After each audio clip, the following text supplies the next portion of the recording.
Bien, ¿qué tal amigos del medio digital o del Momento Loja? Ya nos encontramos en una nueva entrevista con el doctor Pedro Granja, vía Zoom. El doctor se encuentra en el exterior en estos momentos y doctor, buenos días, bienvenido. Gina, les envío un enorme abrazo. Los felicito a ustedes por su esfuerzo, por su programa, por su canal. Y les agradezco por esta oportunidad para poder conversar un momento con esta gente. Doctor, primero conocer la lectura suya sobre el comunicado que emitió hace 2 días las universidades particulares del Ecuador, donde aseguran que se les ha reducido por parte del Estado más de 12 millones de dólares, dinero destinado para becas de estudiantes quienes están y estarían con aspiraciones a estudiar en estas universidades particulares, en estas 8 universidades. Gina, le trataré de responder. Primero hay que analizar quién gobierna Ecuador en este momento. Se trata de una persona que nunca en su vida pisó una universidad. Se trata de una persona que no conoce un ambiente universitario, que no sabe lo que es tener que trabajar como mesero, como albañil, trabajar toda la noche y después muy temprano en la mañana tomar un bus para ir a la universidad y haciendo un montón de esfuerzos podernos graduar. Eso no lo conoce el señor presidente Lasso, porque él es apenas, me parece que terminó la escuela, empezó el colegio.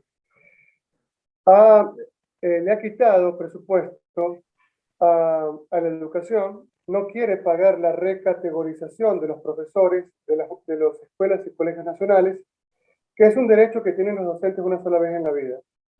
Prometió, antes de llegar al poder, la equiparación salarial de los docentes y nuevamente nos mintió. Prometió respetar la estabilidad laboral de los médicos y personal sanitario que arriesgó su vida durante la crisis del COVID.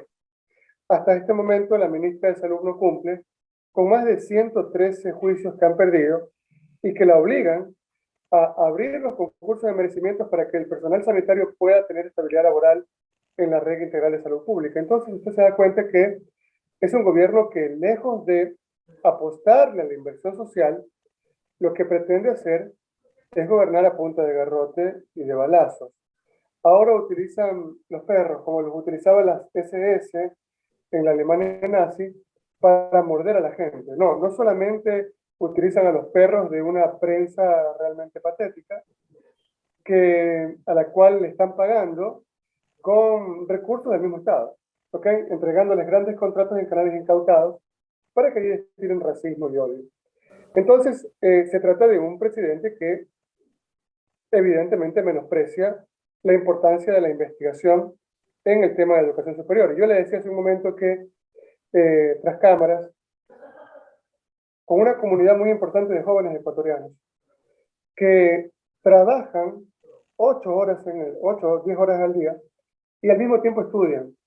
Se trata de jóvenes a los cuales deberíamos, como decimos en el barrio, sacarnos el sombrero, porque además están estudiando con un alfabeto cirílico, porque además están estudiando en una lengua absolutamente diversa a la nuestra.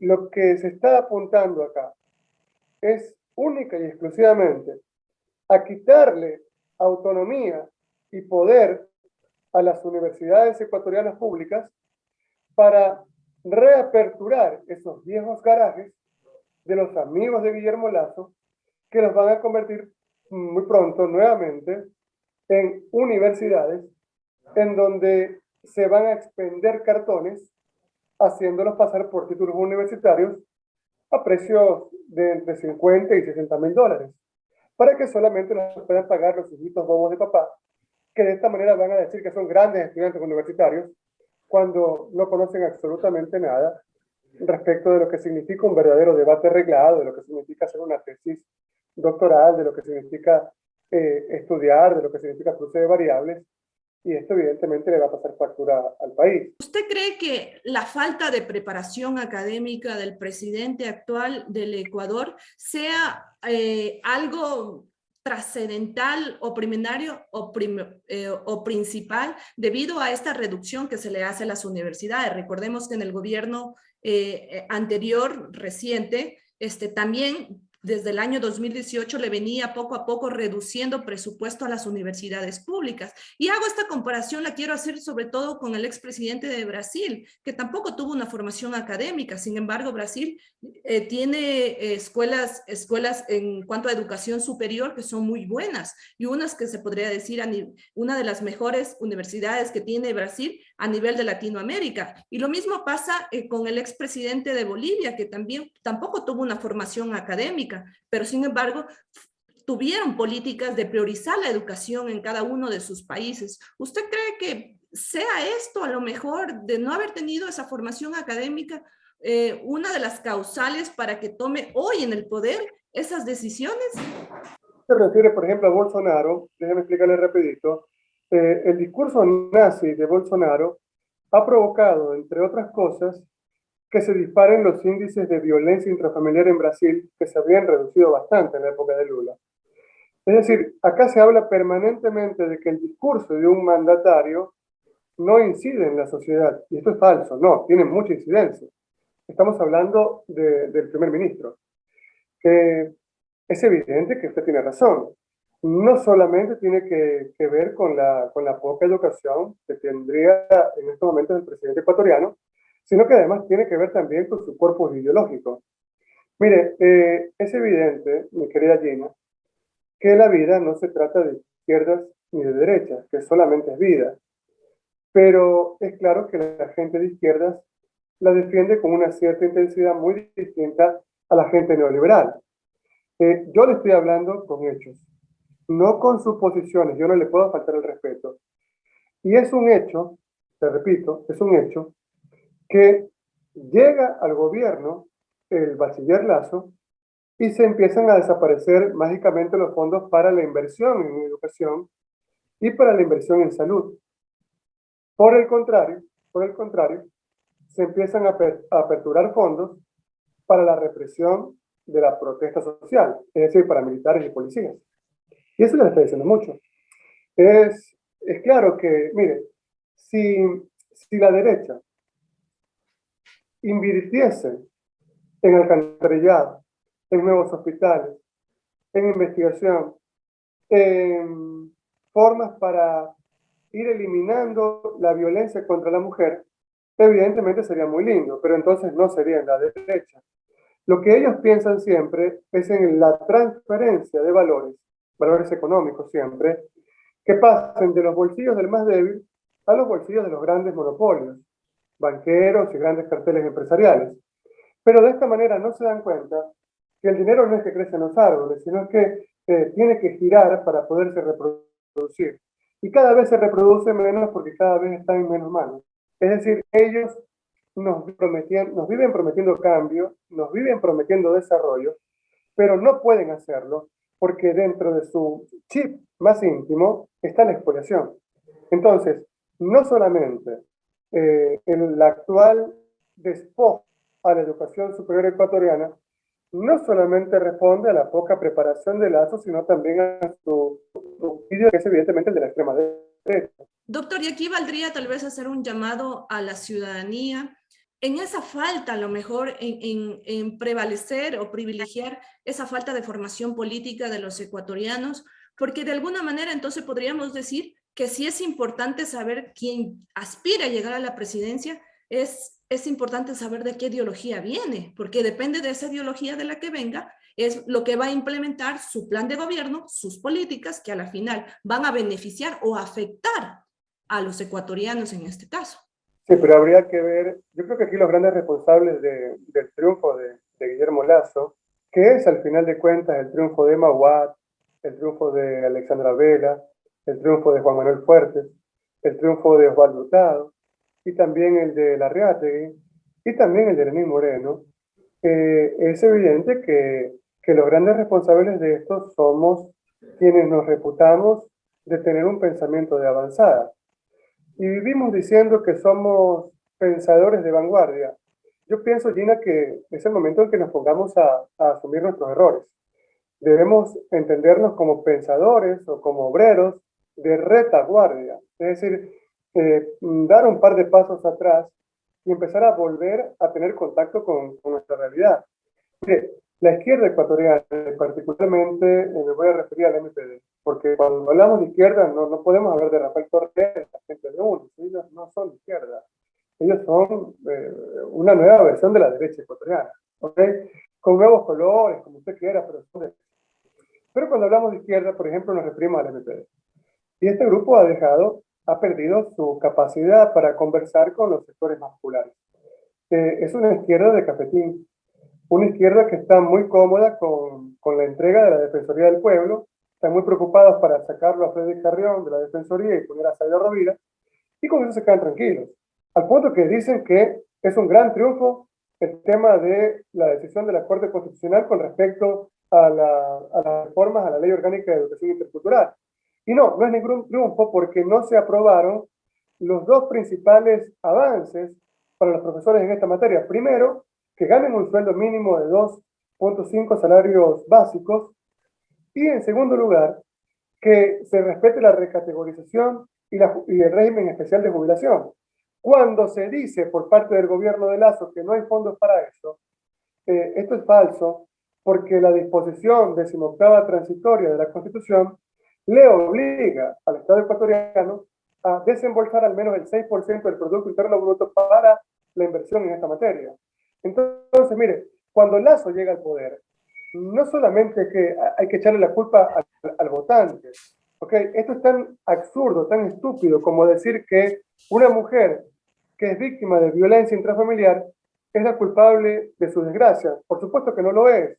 Aquí el responsable es el que le está pegando, que generalmente es un hombre, que generalmente es un salvaje, no la víctima. En este caso, el pueblo ecuatoriano es la víctima de que tipos como Guillermo Lazo, como Lenín Moreno, como Rafael Correa, como Yamil Maguad, como Alcalá Bucarán, Jaime Nebot, permanentemente manejen el país. Y los grandes responsables somos quienes, de una u otra manera, tenemos permanentemente alguna posición de voceros de un pensamiento alternativo y no hemos sido capaces de explicarle a la gente que no pueden seguir votando por sus verdugos. Parte de esa responsabilidad social por parte de ustedes a lo mejor también podrían tener cierta culpa de no haber formado tal vez a la ciudadanía, no haber formado información política, me refiero, que debería tener la ciudadanía para que se sepa elegir de mejor forma a las autoridades que tenemos. Ciertamente.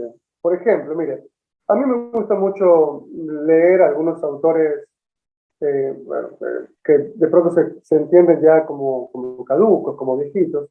Y también me gusta leer algunos autores bastante modernos. Entre esas cosas uno va aprendiendo que existen, mi querida Gina, preguntas fuertes. Pero a esas preguntas fuertes le damos permanentemente respuestas débiles. Una pregunta fuerte sería, por ejemplo, ¿qué pasa en una ciudad como Guayaquil? La ciudad con mayor cantidad de muertos por COVID en todo el planeta por millón de habitantes. Una ciudad que quedó abandonada a su suerte. Y yo estaba enfermo con COVID en el mes de marzo, abril del 2020, cuando el puerto principal del Ecuador apestaba a cadáver. Estaban los muertos botados en cada esquina los encontraba, generalmente de los barrios más pobres. Olvidar eso, olvidar que tu mamá, que tu abuela, que tu hermano se muere en la puerta de un hospital, porque los señores políticos, los señores asambleístas, los señores del gobierno, se habían repartido, ¿ok?, las casas de salud para sus acuerdos políticos y las habían desmantelado. Olvidar que se murió tu mamá, que se murió tu hermano, por culpa de estos miserables, es realmente muy triste. Pero además Guayaquil tiene una de las ciudades con el agua más cara por metro cúbico del mundo. Piense usted que en Riad el precio por metro cúbico de agua está en 0,03 centésimos de euro. Y en el Cairo, que está en pleno desierto, en la capital de Egipto me refiero, cuesta un poquito más, cuesta 0,07 centésimos de euro el metro cúbico de agua. Y en Guayaquil está pasando los 80 centavos de dólar. Mucho más caro. Por supuesto, en una ciudad que tiene el río a un lado, que está circundada por agua, y en el que además existen graves denuncias que por supuesto Diana Salazar no investiga porque jamás va a tocar a sus patrones los cristianos, a su patrón Nebot, con unas denuncias muy graves respecto de presencia de coliformes, esto es, heces fecales, para decirlo en español, caca, en el agua. Con un sistema de alcantarillado que cuando es muy común, ¿no? Que los guayaquileños digamos que basta que se orine un perro para que la ciudad se inunde. Doctor, Con un usted que sistema... tiene más conocimiento y vive en la ciudad de Guayaquil, ¿toda la ciudad cuenta con alcantarillado y agua potable? No, si usted se va a la parte bonita, a la parte donde los llevan a pasear a los gringos, seguramente va a encontrar un alcantarillado medianamente eh, civilizado.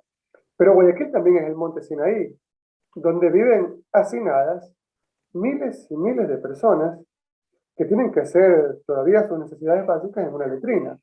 Entonces, cuando esto sucede, Gina, cuando frente a este tipo de preguntas fuertes, cuando yo le pregunto por qué la gente, solamente por el hecho de tener la piel más cobriza, por el hecho de tener apellidos que de pronto no son rimbombantes, que no son apellidos otomanos, por el hecho de ser Granca, por el hecho de ser Rodríguez, por el hecho de ser Chiliquinga, ¿por qué esa gente tenemos que tenerla haciendo sus necesidades básicas en una letrina o tomando agua con caca?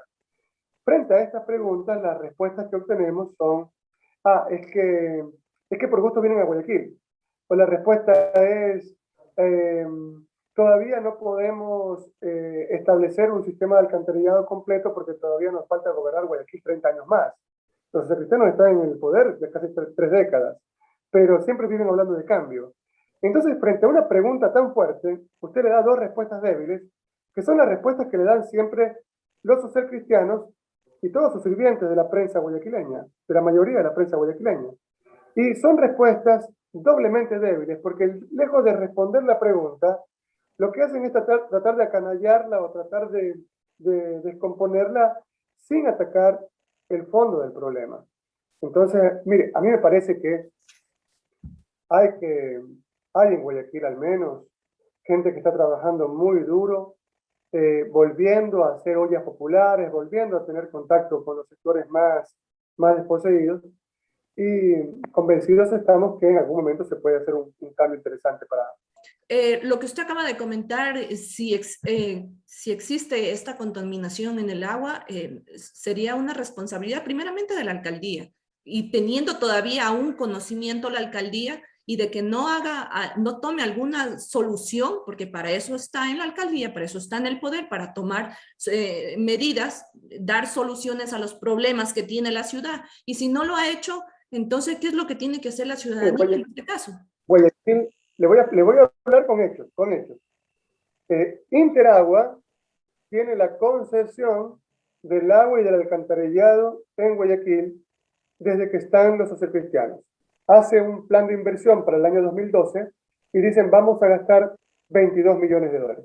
Pero el mismo Jaime Nebot, que era el alcalde en esa época, le dice no, pues por lo menos tiene que gastar 31 millones de dólares, por lo menos, ya que ganan bastante. Es decir, querían gastar 9 millones menos. Ya esta era la causa para quitar la concesión, porque al mismo tiempo que querían bajar la inversión, es decir, para el mantenimiento de los tubos, porque le cortan el agua en Guayaquil, Gina, cada 5 días.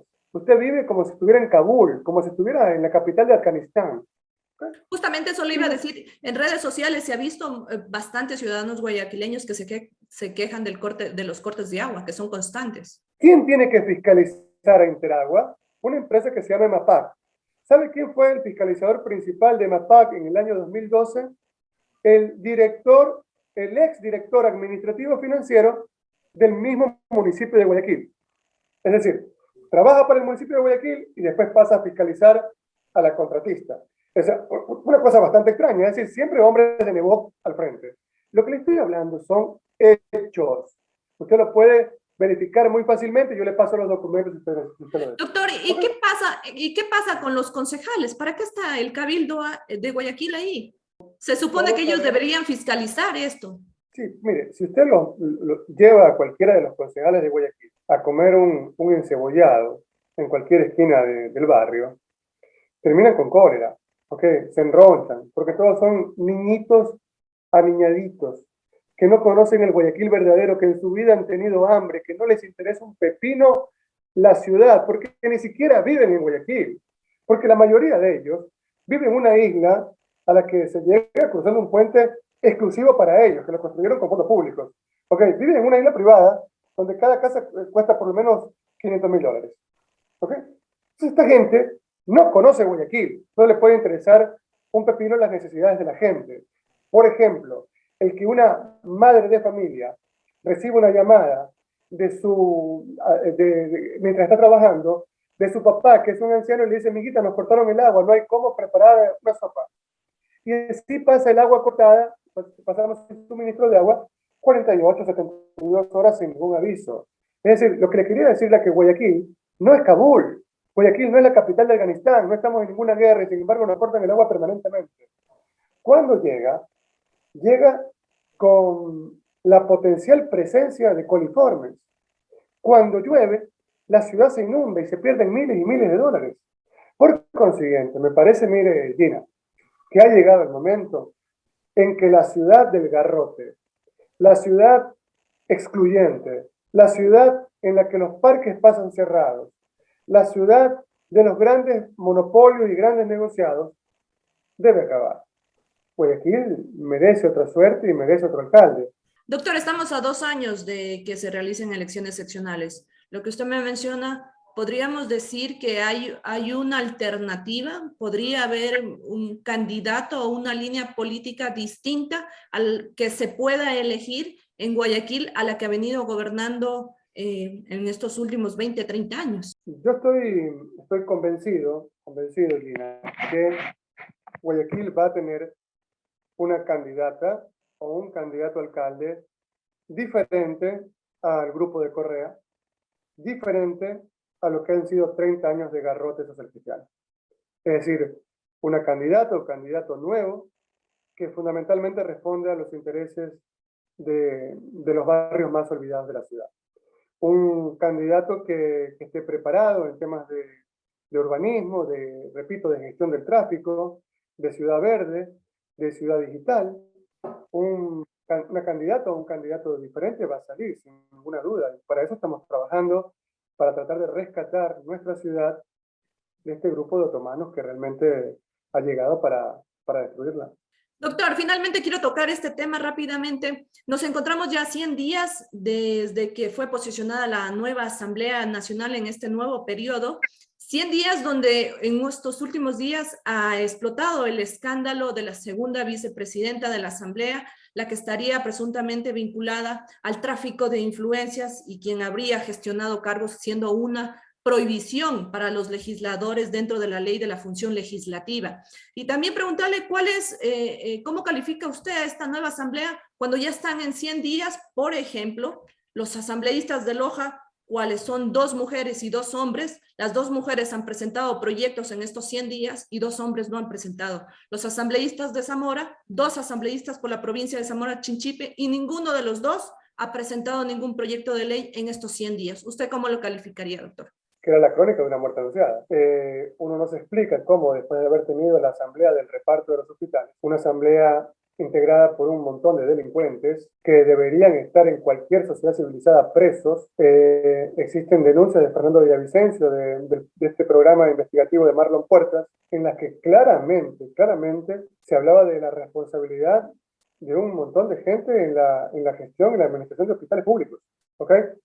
Sobre eso hubo un montón de muertos y no hay ninguna investigación. Y uno pensaba que saliendo de esa asamblea, que además era la asamblea de los famosos carnés de discapacidad falsos, se podía caer más bajo. Y sin embargo, arrancamos con una asamblea en la que Fernando Villavicencio nuevamente hace una grave denuncia sobre esta empresa por negro, en la que aparentemente un legislador de Pachacutic estaría en un gran perjuicio sobre este sin estar investigado. El mismo Pachacutic, que realmente me da a mí mucha lástima esta organización, tiene un asambleísta que aparece públicamente diciendo que, dando consejos de si van a cometer actos ilícitos, que lo hagan bien. ¿Ya?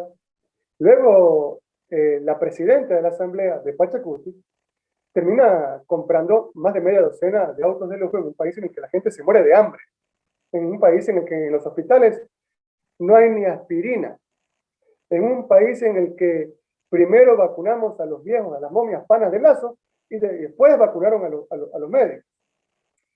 Y después tenemos el caso de Bella Jiménez. Digo, no, yo creo que esta asamblea va a lograr superar en desprestigio al anterior, lo cual nos parece prácticamente un milagro, nos parecía imposible, pero sin duda ninguna van a ser peores. Yo lamento muchísimo que la mayoría de los que están allí sean incapaces de distinguir entre una semilla de arroz y una semilla de aguacate, que sean incapaces de entender que la Asamblea es un ente que debe legislar y fiscalizar, y no estar en el reparto de puestos públicos para luego pedir diezmos. Pero en el tema de los diezmos, yo creo que ya se creó un grave precedente cuando a la principal diezmera el mismo grupo de Lazo le daba grandes puestos públicos.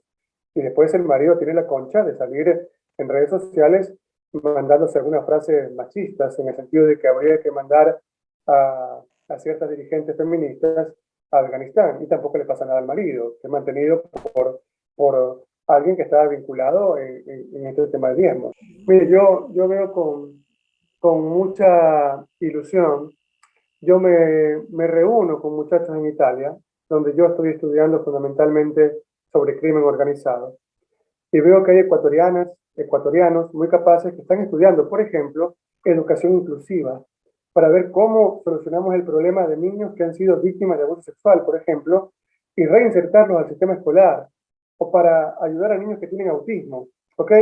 Me encuentro con ecuatorianos que están estudiando una serie de cosas maravillosas, increíbles, y que tienen el deseo de retornar a la casa, de que tienen el deseo de ser considerados, de poner todo su bagaje de conocimientos en la construcción de un nuevo país.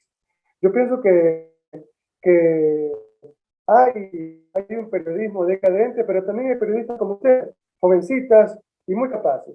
Y luego, yo tengo mucha fe en, por ejemplo, un movimiento revolucionario, el más fuerte de todos en estos momentos, que es el movimiento feminista. El que diga que las mujeres no son centrales en la transformación del Ecuador es un idiota. Y el que diga que las mujeres son débiles es doblemente idiota todavía. Entonces, me parece que hay una serie de actores emergentes que en estos momentos no son considerados por la vieja lógica neoliberal y que dentro de muy poco tiempo van a hacer explosión. Evidentemente para bien, Jimmy. Bien, doctor, me quedo con esa última frase que acaba de mencionar, la revolución de las mujeres. Aspiramos en un futuro, en el presente, porque yo creo que no debemos hablar de un futuro ya, sino en el presente, de que sean las mujeres quienes gobiernen y demuestren las capacidades de las cuales tienen las mismas que los hombres. Doctor, le agradezco por esta entrevista. Sí, solamente con esto concluyo, me quería decir. ¿Sí? No, el hecho de que haya sido el movimiento feminista el que haya desenmascarado a Luis Eduardo Vivanco, a Anderson Boscán, a Andrés Carrión, a Pelachini, ya es bastante, ya es bastante. Se ha dado pasos agigantados. Seguramente, seguro que sí. Es decir, tenemos que combatir el discurso machista, el discurso excluyente, el discurso racista, el discurso del odio, con un discurso revitalizador, pero señalando claramente a todos los imbéciles que vienen promoviendo esa caduca interpretación del universo. Muchísimas gracias, mi querida Gina. Bien, doctor, le agradezco. Aspiramos volverlo a tener en una nueva entrevista. Como siempre, es un gusto entrevistar a usted y conocer su criterio sobre distintas coyunturas a nivel nacional. Le agradezco, doctor.